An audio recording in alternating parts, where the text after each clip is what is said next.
Kur bëhet fjalë për dashurin, ka 5 personazhe të njohura që kanë treguar se pasaporta dhe data e lindjes janë thjesht numra pa vlerë. Në një shoqëri ku jemi mësuar që burri të jetë gjithmonë më i madh në moshë, këto yje të showbizit i kanë thënë jo traditës dhe kanë zgjedhur partner më të rinj. Përgatituni sepse numrat dhe detajet e mëposhme do ju surprizojnë. Jonida Maliqi dhe Romeo Veshaj, rekordi prej 12 vitesh diferencë. Kjo mbetet padyshim një nga romancat më të përfolura të showbizit shqiptar.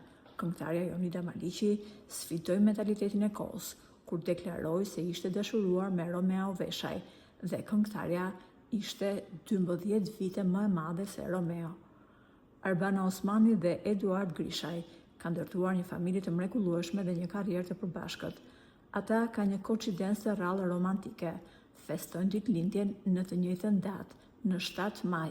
Megjithatë, Arbana ka lindur në vitin 1983, ndërsa Eduardi në vitin 1987.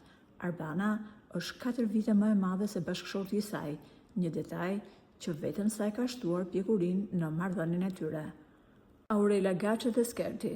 Këngëtarja energjike Aurela Gaçe nuk e ka patur asnjëherë kompleks dhe ka pranuar gjithmonë me sportivitet jetën e saj private. Bashkëshorti dhe menaxheri i saj, Skerti, është 2 vite më i ri se Aurela. Kur portalet tentuan ta kthenin këtë në një temë thashëthemesh, Aurela u ambylli gojën të gjithëve duke deklaruar publikisht se lumturia, mbështetja dhe dashuria e vërtet nuk maten asnjëherë me vitet e pasaportës. Irli Fara. Ajo mbetet një nga femrat më sharmante dhe më të komentuara për pamjen e saj, që nuk plaket kurrë. Pikërisht, për shkak të kësaj energjie rinore, këngëtarja ka pranuar hapur nëpër intervista televizive se ka patur raste kur partnerët e saj kanë qenë shumë më të rinj në moshë se ajo. Irli ka treguar se për të rëndësi ka pjekuria mendore dhe stili jetesës, duke thyer plotësisht tabut e moshës. Ami dhe Ermal Bamaqi. Nëse mendoni se ky çift ka lindur në kohë të ndryshme, jeni gabim. Ami dhe Ermali janë plotësisht bashkëmoshatar, por një detaj interesant është se të dy kanë lindur në mars të vitit 1982.